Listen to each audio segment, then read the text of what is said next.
How's it going, guys? Welcome back to the channel. My name is Jackie Legs and we have another Mortal Kombat 11 video for you guys today. In this video, I'm going to discuss who I think are going to be the final 5 characters that are supposedly coming to finish off Mortal Kombat 11's roster. And before I actually talk about who I believe is going to make it into the roster, I just want to let you guys know that this is in no way, shape, or form a list of characters that I want to see in the game, but rather this is a list of characters that I believe are most likely to make a return based off of certain factors.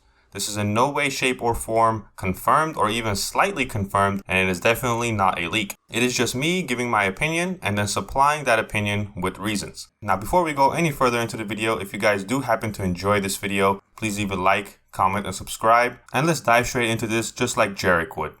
Never! Now, when determining which characters I thought would make it as DLC, I had to follow certain guidelines or rules. And those rules were, number 1, whatever happened in Mortal Kombat 11's crypt mode is not canon. So whatever characters you see that have died in the crypt are not presumed dead in Mortal Kombat 11's story. Number 2, character story endings are not canon. However, when writing the story for the upcoming game in the series, NRS has used certain elements or narratives from certain characters' story endings. So we will take a look at certain character story endings as long as they fall in line with Mortal Kombat 11's main story modes. And number 3, we just found out that MKX comics are not canon as well. Now moving on to the factors and reasonings for my selections. Number 1, the amount of fan desire. I think fan desire is one of the biggest things NetherRealm Studios looks at when they select the characters that are going to make it into the game. Mileena and Rain are perfect examples of that. So unfortunately for Cobra, Su Hao, and Jarek, I'm sorry guys, but I don't think you guys are going to be making the cut. Number 2, we're going to take character intro dialogues into consideration. If a character is dead, if they are still alive, if they have disappeared, or if they're possibly going to return in the future. And finally, number 3, which I believe is the most important factor that NRS looks at when they do select their characters to make it onto the Mortal Kombat roster, and that is how well they fit the story mode. I 100% believe that there will be another story expansion. I don't think NRS would release characters and not have them play some sort of a role in the story of Mortal Kombat 11. The characters that I am selecting to be in the roster must have some significance or must be important enough to play a powerful position in the story's continuation, similar to Shang Tsung and Fujin. Now we're also going to take one other factor into consideration, and that is the footpath that NRS took when it selected its first group of Mortal Kombat characters. Those Mortal Kombat characters being Nightwolf, Fujin, and Shiva, which are all presumably good characters, and Shang Tsung, Shao Kahn, and Sindel, which are all presumably bad characters. Now I'm going off of the assumption that NRS picked to do a good-evil split mainly because it worked well with the story mode. Having this balanced split of characters gave the player the ability to play on both spectrums of good and evil. Now we already have DLC characters Rain and Mileena, which we can assume are both evil from previous Mortal Kombat games. One last thing to keep in mind is that Ed Boon has stated in multiple interviews that there will be no more guest characters.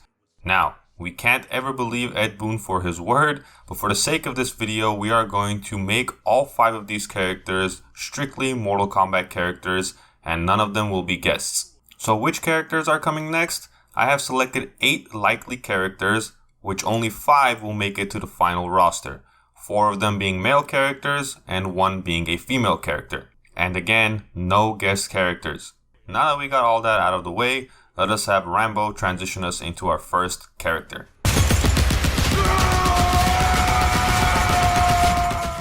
Takeda. He fights on the side of the good. We do know at the end of Mortal Kombat X, Takeda and his father Quan Chi went on a mission to find Takeda's mother's killer. From intro dialogues, we know that Takeda is now engaged to Jackie, which means Jackie has some form of contact with him. However, Fujin and Scorpion have been trying to find him, and the special forces have been keeping his whereabouts classified to keep him protected for some reason or another. If Takeda does make a return to the roster of Mortal Kombat 11, I think he is going to play a major role in the ending of the story. Just like Cassie Cage played the major protagonist role at the end of Mortal Kombat X's story, I feel like Takeda is going to play this role himself if he is included into the roster. He is definitely one of the more interesting combat kids, and he is definitely one of the more skilled fighters and martial artists from all of the combat kids. Not to mention he is incredibly desired by a lot of fans. I mean, if you're able to defeat both Reptile and Ermak in the story mode of Mortal Kombat X, then you definitely deserve to be on this list to make it into the roster.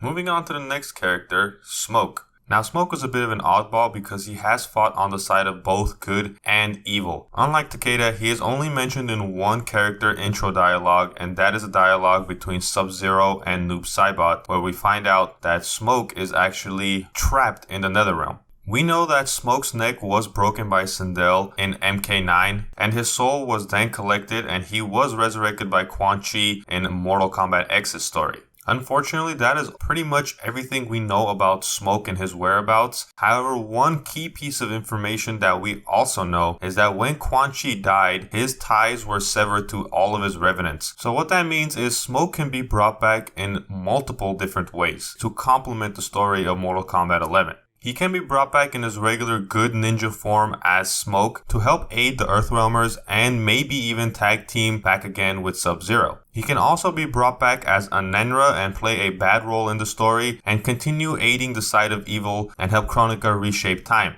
He can even be brought back in his cyberized form and help aid Frost and her cyberized army. Although I don't think NetherRealm Studios will take that route because the fans have been pretty vocal. If they do bring Smoke back, they do want him in his ninja human form. But there is no doubt that Smoke is the most heavily requested character up to this point. So if there are 5 more characters still to make it onto Mortal Kombat 11's roster, it has to be pretty much guaranteed that Smoke is going to make it into the game in some capacity. Whether it is Smoke, a Nenra, or Cyber Smoke.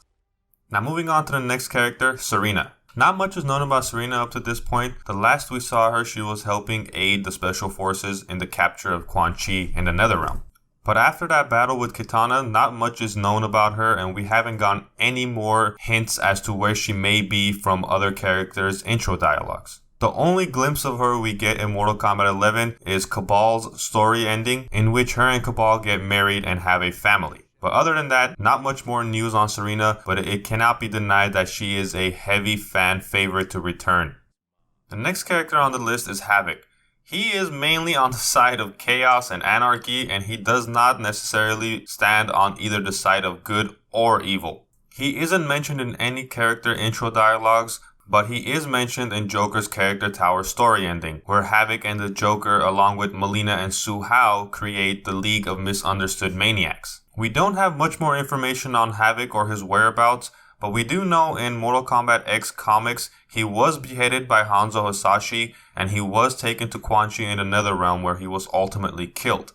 However, countering that, in Mortal Kombat 11's Aftermath story mode, when Shang Tsung, Nightwolf, and Fujin battle Garrus and ultimately defeat him, Fujin and Shang Tsung send Garrus into the Chaos Realm, after which Shang Tsung has this to say. Where did you send him? Chaos Realm. Havok will keep him entertained. So according to Mortal Kombat 11's Aftermath story, which is 100% canon, Havok is alive and well in the Chaos Realm and he's going to have his hands full with Garrus. Havok is definitely up there alongside Smoke as one of the most requested characters to be in this game. And I think that if he does make a return to the story of Mortal Kombat 11, he is just going to be running Rover. I'm a rover, coach. I'm just going to go rover. No, don't just go roving. Run the play, Jackie Moon. I'm creating a diversion, though, by running in circles on the team. Jackie Moon. In the background and just causing chaos everywhere and trying to make both good and evil fail at their attempt to restart the timeline. He is definitely an outlier character, but I'm sure NetherRealm Studios can incorporate him in some way, just having him cause mayhem in the backgrounds. The next character up is Quan Chi. He has always fought on the side of evil, always aiding Shinnok. He is mentioned in countless character intro dialogues, some of which claim that he is still alive, others that claim that he is dead. We know for a fact that Quan Chi was beheaded by Hanzo Hasashi in Mortal Kombat X's story mode, but however we do know that nothing is for certain in Mortal Kombat 11 as there are multiple timelines and he could be alive in either one of them.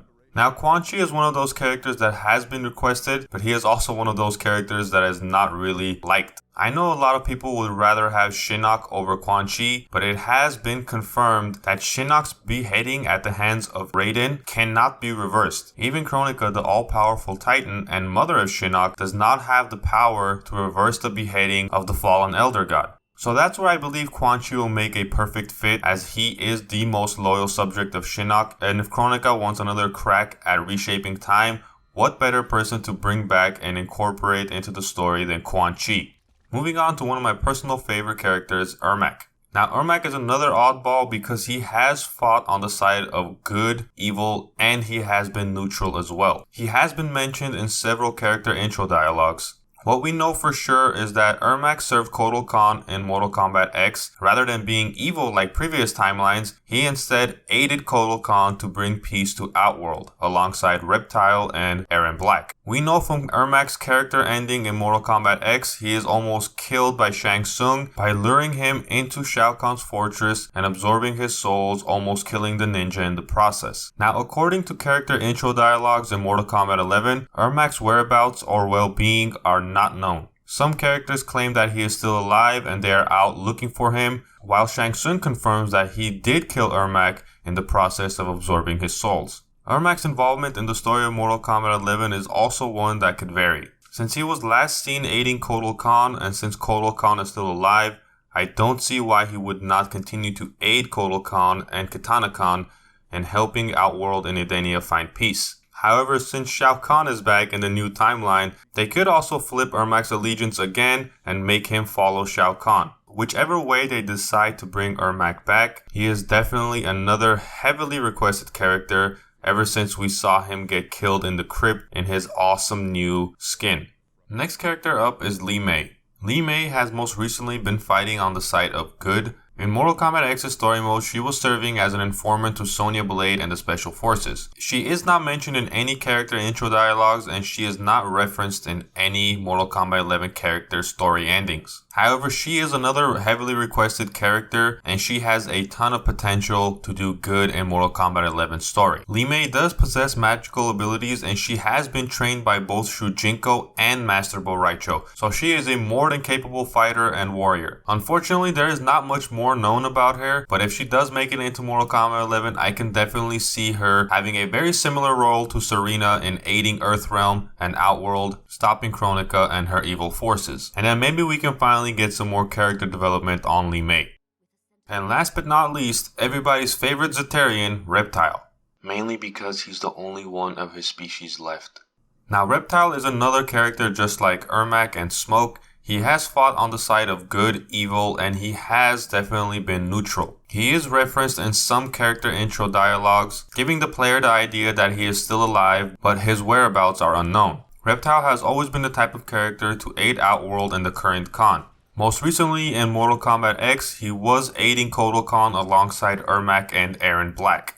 We do know that Reptile's main goal is to save his race from extinction and creating another Zetera for his species. Reptile does have a small cameo in Mortal Kombat 11's Crypt mode, where he comes out of hiding when you go up to a statue that resembles the statue in the first Mortal Kombat movie, after which you can find him in several different locations in the crypt. Unfortunately, that is the only time we see Reptile in Mortal Kombat 11. And if he does make it back to the roster in Mortal Kombat 11, I definitely see him having another varying story arc. He could return alongside Kotal Khan on the side of good, he could remain neutral, or he can aid Kronika in reshaping time. Kronika can offer him the one thing that he desires, and that is returning his species and his home of Zetera to its former glory. So there is without a doubt incentive for this character to be on both the sides of good or evil. And there is no denying that Reptile is another heavily requested character as long as he returns in his human form. And that is it, guys. Those are the 8 characters I think have the best shot at making it onto Mortal Kombat 11's roster, simply because of the fan desire for each character, how well they fit in the story, and other factors that line up with Mortal Kombat's canon story. Now I know that I selected 8 characters, however the data mines do confirm that there are only 5 characters left to complete Mortal Kombat 11's roster. So if I were a betting man, I would have to go with these characters that are on the roster here. Those being Ermak, Havok, Serena, Smoke, and Takeda. All of which are heavily fan-desired characters, and all of which will have something very important to offer for the continuation of Mortal Kombat 11's story. So that is my list of characters, you guys, and the reasoning behind why I selected those characters. Again, this is not a leak, and this is not confirmed. This is just me giving my opinion on which characters I believe are coming next, and why I think those specific characters have the best chance of making it. This video took me a good bit of time to make. If you guys did enjoy the video, please leave a like, comment, and subscribe, and I'll see you guys in the next one. Take care, guys.